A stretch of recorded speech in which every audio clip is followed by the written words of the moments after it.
Well, here we go. We're ready for another live Monday night. Oh, and we've got feedback. Let me get rid of all that crap. Sorry, folks. There we go. Should be all good now. Let's get this go away. Hello, there I am. Man, technical difficulties right off the get-go, huh? Hi, everyone. Welcome to tonight's live stream. I do a live stream every Monday night, as some of you may already know. I'm Alex the Maniac. You may know me from my days as a pro wrestler, time with doing music with the band Broken Rose, involvement with Broken Rose Entertainment, and what we're going to be talking about today, the Paranormal Seven. We're diving into the mysterious world of the paranormal. I've been fascinated by the supernatural for as long as I can remember, and I've had the incredible opportunity to investigate some of the most haunted locations with my team, the Paranormal Seven. And these are the things we're going to be talking about today. And I thank you all for coming and joining. Um, I've got some little things that I'm trying out here today. So if we have some glitches, bear with me. I think we're going to be okay, though. All right. I've got to find my way to getting this thing really rolling. So let me check the chat. Say, hi, everyone. We are live.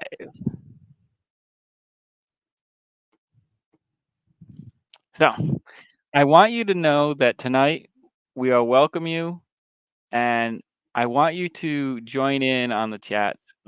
They should be available on the Facebook Live and the YouTube Live. It should all send to my main hub, and I should be able to view your questions. And a little later in the episode, if there were any questions written or any comments written, I'm going to try to reply to them as well. Okay, so here we go. I'm gonna get the chat thing open so that I can keep an eye on it from the big screen up above.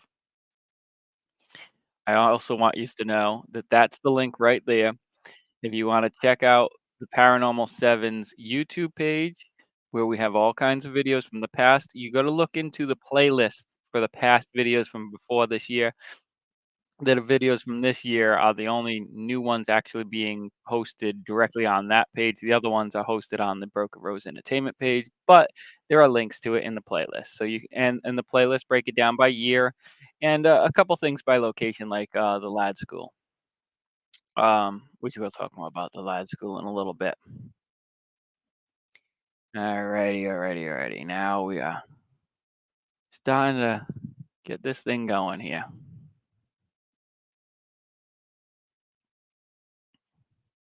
I'll take that back down. You know it now.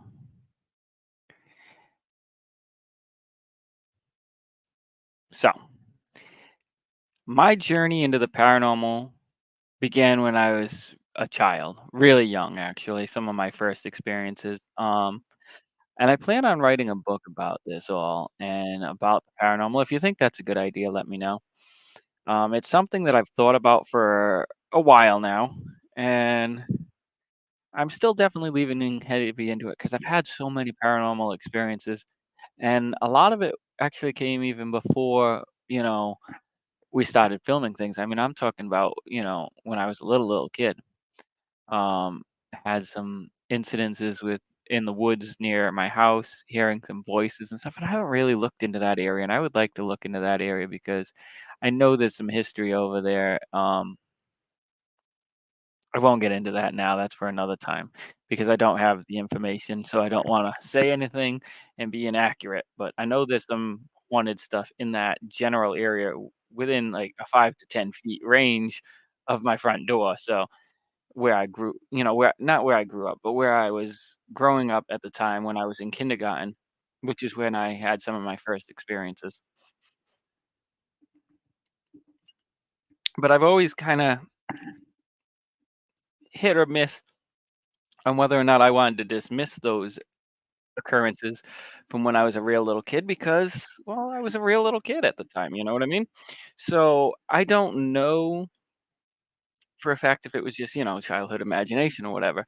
The things that happen, though, as I got older, I can't dismiss. There is no getting around it. There is no easy explanation for a lot of it, and those are the things that I really wanna talk about tonight. Oh, thank you. Had somebody just say I do, and they wanna see me write the book, so yes, I will definitely think I'm gonna lean towards that. I've written some books already in the fiction category. I've written a couple nonfiction things as well, like about my life and stuff, but I haven't really delved into the topics of the paranormal. I do wanna do that, and I think that would be a fun thing to do for me, and also an interesting topic for a lot of people to enjoy. So,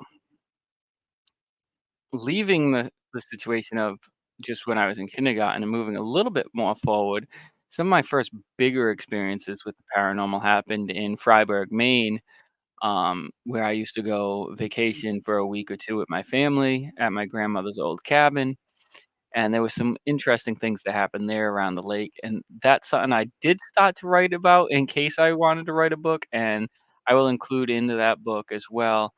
And some of that involves situations where I seen something, but I don't remember exactly what because I have this blank spot in time. I walked down the road, a dirt road, and there was this old rackety thing that last time I went there wasn't even there anymore, and I remember seeing something, but I don't remember what exactly it was.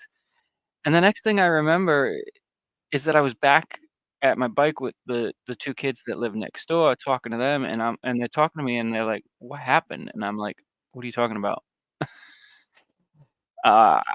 I describe that a lot better, though, in the writing that I think will go into the book when I do write the book, and I'm definitely leaning towards that.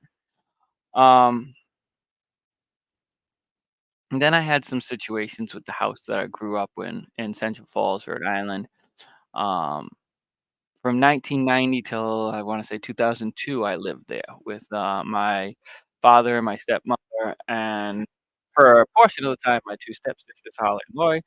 Um, there were things that happened in that house that were seen by a number of people, and I think, this is a story that I can share some of the tidbits of it shortly, so I'll share a couple of those in this right now.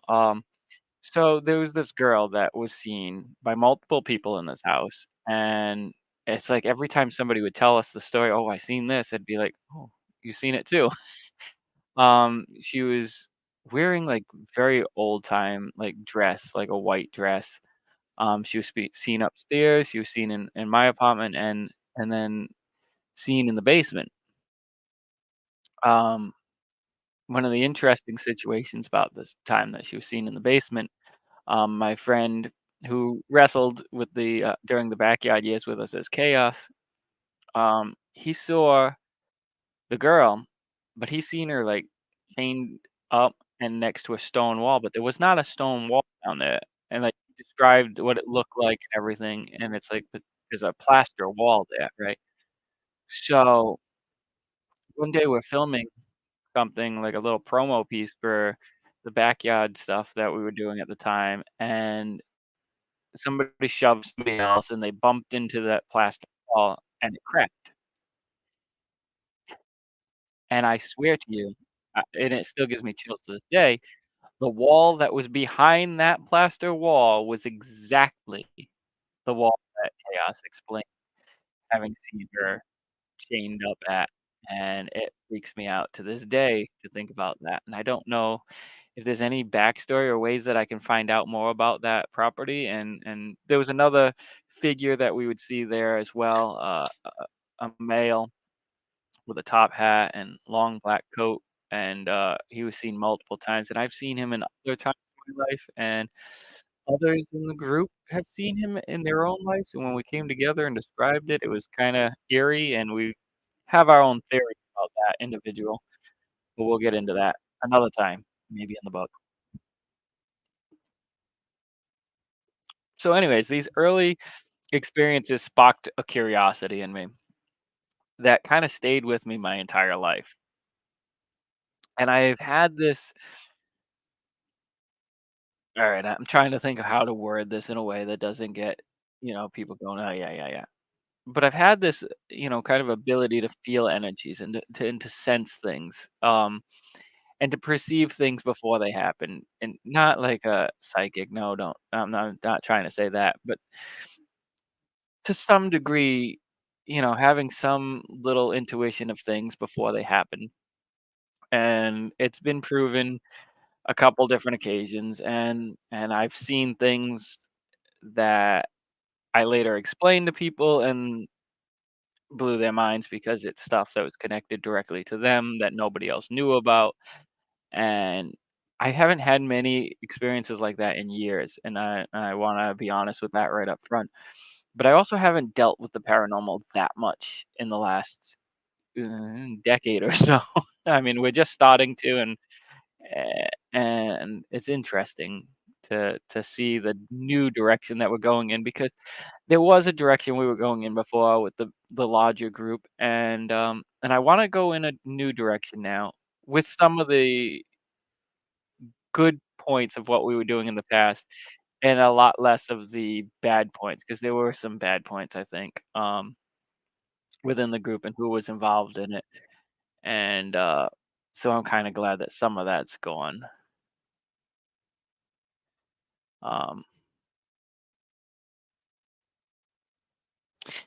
So, what are some of the things that influenced me aside from my personal experiences? So, I mean, books, I mean, fiction books, even from like Stephen King, obviously, has influenced my interest in the dark and the creepy.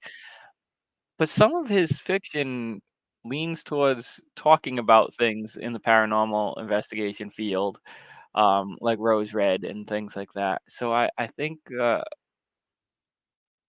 that left me with a feeling of interest, like, let me see the real life application of these type of situations and what it's like.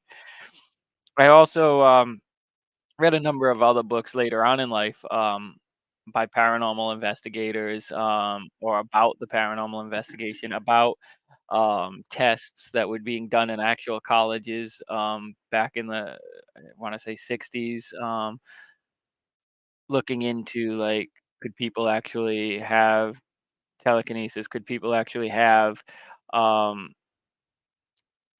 ESP and stuff like that? And, I found that all those subjects really, really interesting.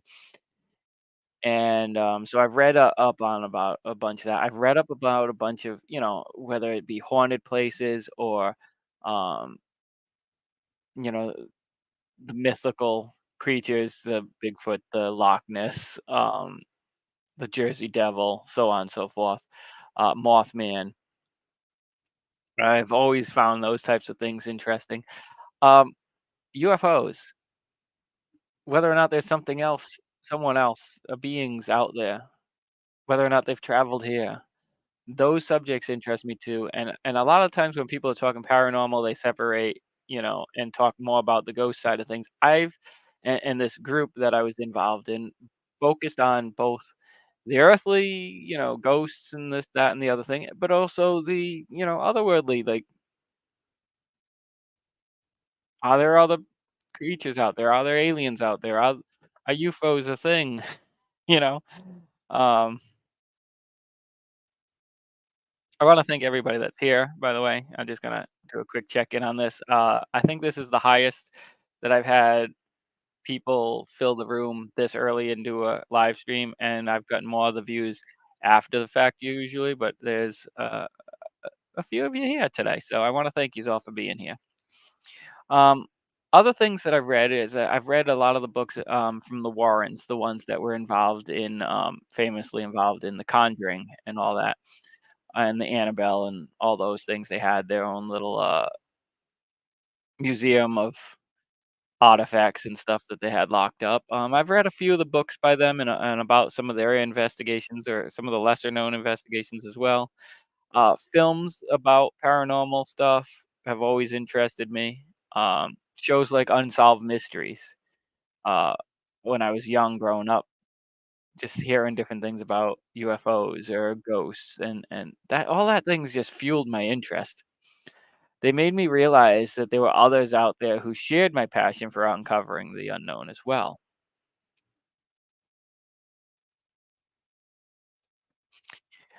In 2002 or 2003, I believe it was, we started having the first actual group investigations. And it began with a situation where, my friend Dennis, he wrestled, uh, as Hellspawn or Scum if you paid attention to the old Backyard years, or Scum, he was seen in one episode of the Pro years when we were doing pro wrestling. Um, Him and Chaos got me to go and check out this graveyard, that was near Dennis's house. Dennis, by the way, is no longer with us. He's passed away, well, during his time in the military, and he did a tons of things with the paranormal group that I was in the early years of it, and I don't talk about this much, but I've been to a few I've been to so many graveyards, so many times. I have only been to the graveyard where he is buried once. I've never been to his grave. You would think somebody that was involved in the paranormal investigations with me as often as he was, and who got me really looking at graveyards specifically, because 'cause I'd looked into other things, but graveyards specifically, starting to do investigations at certain graveyards that had spooks and stuff to them. I've never been to his grave, never. I know generally where it is, but I've never been to his actual grave. I'm not sure why I've reluctantly stayed away. I even brought somebody there once to go to his grave, and I stayed in the car, and I don't know. It's a whole 'nother thing, right?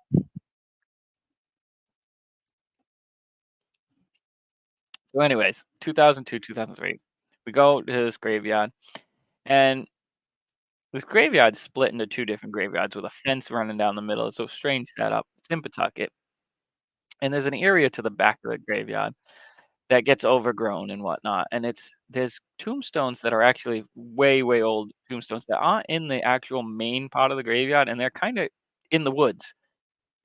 It's bizarre, and they get overgrown, and you can't even see them there, some of them.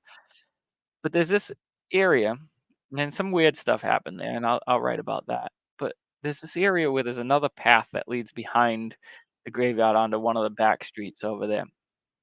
And we were walking down this path, one time, and there were these holes in the ground, maybe about like fist size holes, I'd say. You know what I mean? Something that you would think, oh, maybe a rabbit or something dug or whatever. And sitting at the top of one of these holes, we saw something metallic, so we went over to check out, what is that?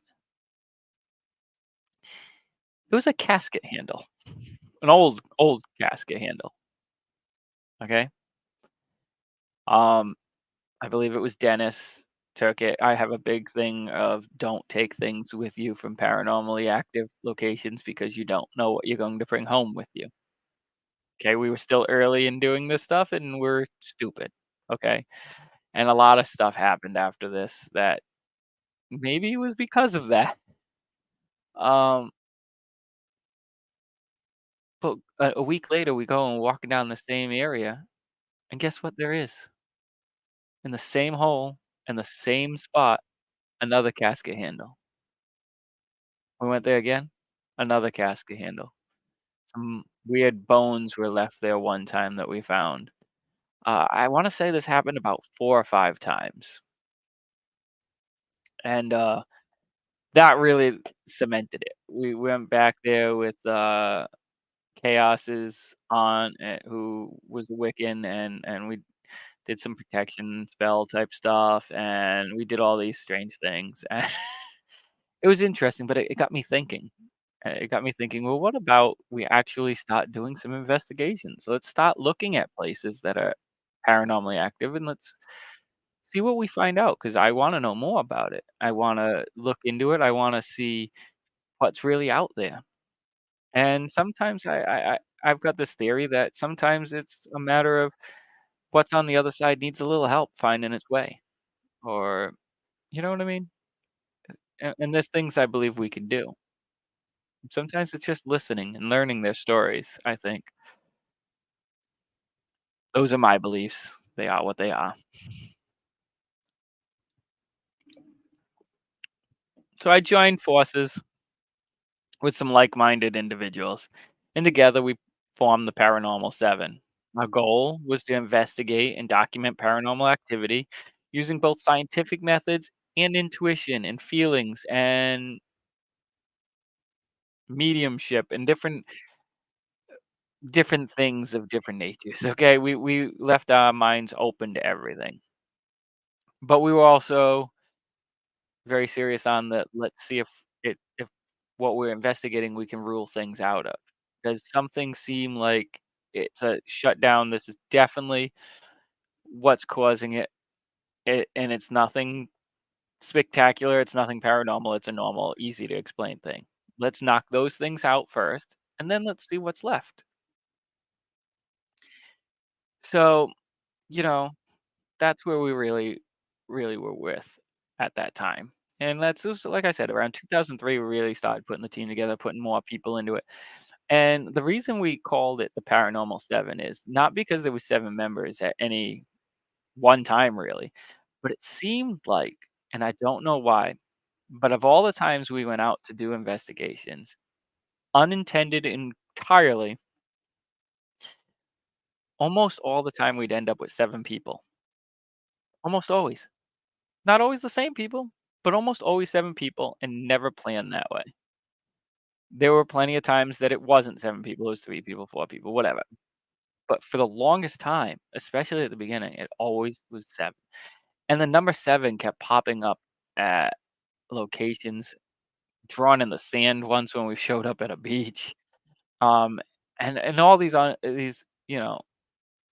weird coincidences with the number 7 kept popping up, so we said, You know what? That's what it is. That's what we are. We're gonna be the Paranormal 7." Um, so I wish I could introduce you to the team, but it's gone through so many changes, major changes at that. What we had over the years was a mix of people, and each member brought their own unique skill set, that made our investigations thorough and exciting. We had tech experts, mediums, skeptics, druids, Wiccans, Christians, and a wide mix of faiths that made up our dedicated crew. And each brought their own take on things and their own views and their own way of looking into things, whether it was through doing um, EVPs, different recording devices, using medium type tactics. All these different things were mixed together into it all, and I think that was what kinda made it all unique to us, and, we enjoyed that. I'm gonna talk about another one of the cases that we kinda looked into. Um, that's what I was supposed to do here. Oh, sorry. Let me see if I can do this real quick for you.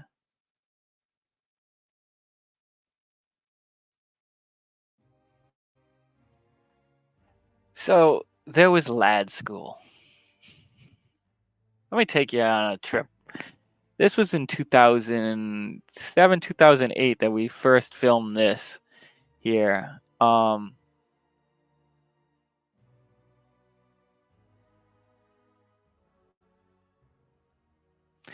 Lad School was a mental facility, an asylum in Rhode Island that closed up in the mid 90s, had been open for a very long time. Prior to that, you see in the video there some of the old buildings.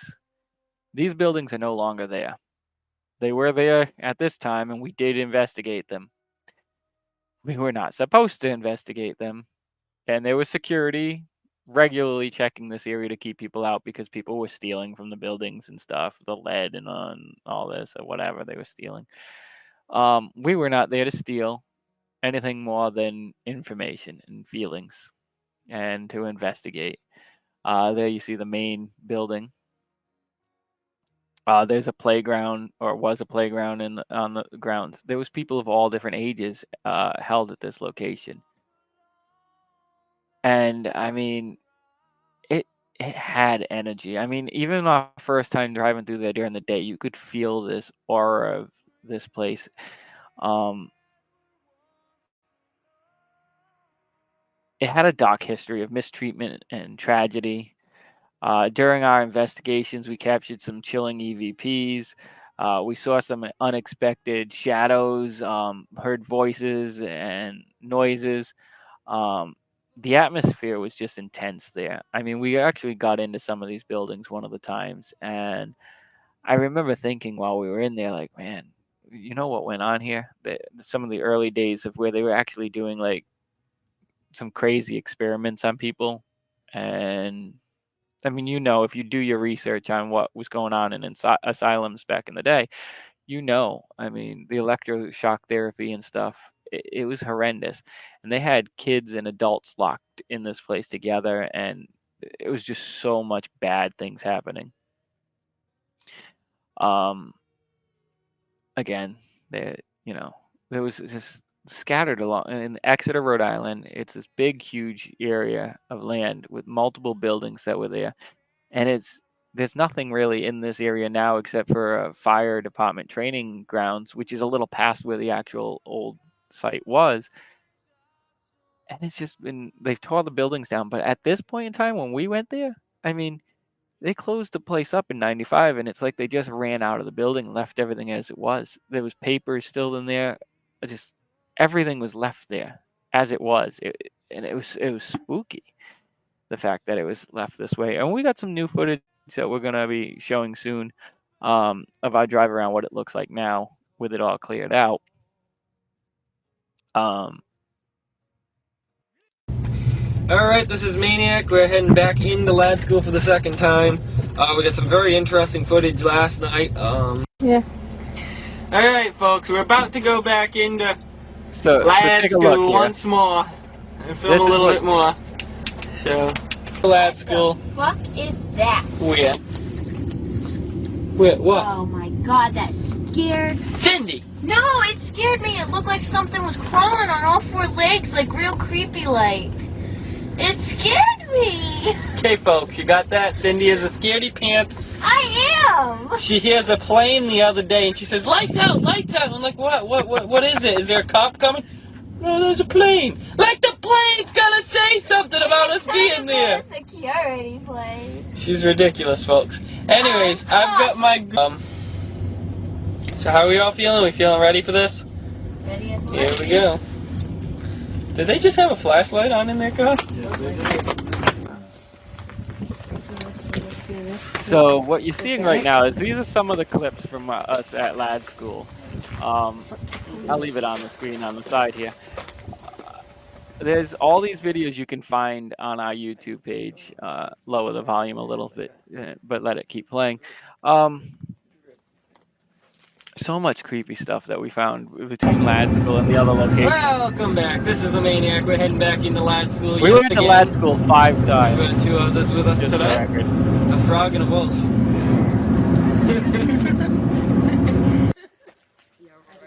So yeah, we went there 5 different occasions that we recorded back then. We got up close. This is the day that we actually went into the building.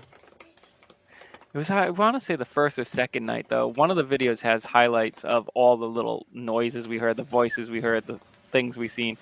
The video is degraded so badly, though, that I find it very hard to see it as clearly as it did when we first aired it, and that's kind of sad. Oh, here's an interesting Froggy there, one of our friends. Her and my ex that was with us still at the time both ended up with bruises, handprint bruises on their legs after this exploration that day. They got home and they called us up, and they're telling it right around the same time that we realized hers, like somebody just grabbed a hold of their leg and squeezed and left this handprint on them. It's crazy. There's TF Green. I mean, not TF Green. Wrong airport. North Central Airport in Lincoln or Smithfield. It's right on that line there. We did some investigating there. I'm not sure exactly why or what, but we always got feelings from that place. And there was these old military planes there that night, and that was just not usual for over there. So it was interesting to see them there. It was kind of cool.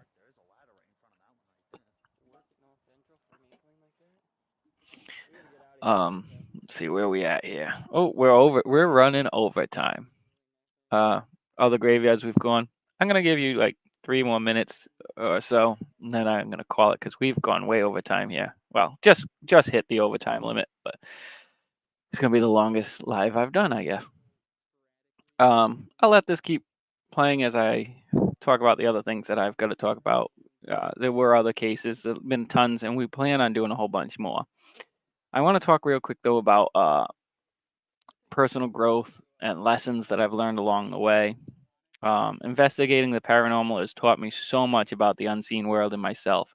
It's given me a new perspective on life, death, and the mysteries that lie beyond. My personal philosophy is I believe that there is so much we don't understand about the afterlife and about the supernatural. Our investigations are not just about proving the existence of ghosts, but also about understanding the nature of these phenomenon and why they happen, what's going on, why are they there, um, what what's causing these situations. There's a ghost town just outside of Rhode Island. Oh, that that just made me jump now. But this film that I did not edit that at all. That is legit what happened. I watched it on my camera when I was filming that day, and that camera has never acted up since or before.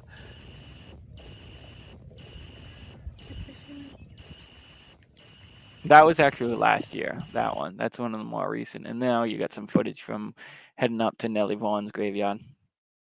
Um, if there's anybody who had any questions or anything, I'd love to answer them now. But if not, feel free to comment about things if you're watching this video after the fact.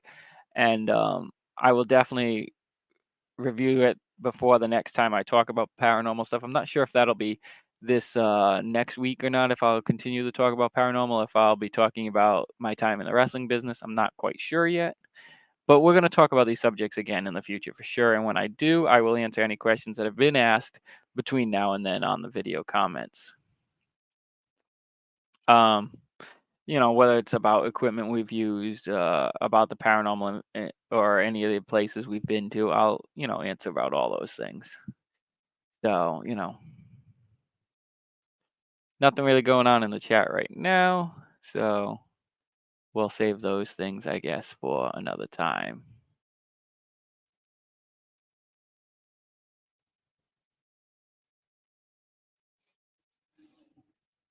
So, like I said, we went overtime a little bit. We still got some clips playing from the last time we went out to Nellie's, but that's, I think, the last thing that we've got clips for on here.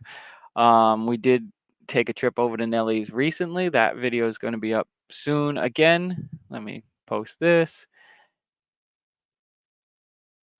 Yeah, the Paranormal 7. Check them out on YouTube. It's the Paranormal 7 RI. All right. Feel free to check that out. We'll constantly have new videos coming up over there. Don't forget to check out Broken Roads Entertainment and my personal page as well. That's my personal YouTube page, the one that you're watching this on. If you're watching it on YouTube, if you're watching it on Facebook, that's where to go to see these videos in the future. So I just want to say thank you all for joining me on this journey into the paranormal. If you've enjoyed this live stream, please like, share, and subscribe, as always. Stay tuned for more stories and investigations from the Paranormal 7, and keep your minds open and your lights on. Until next time, stay curious and stay spooky, my friends and fiends, ghouls and goblins. Good fright and good night.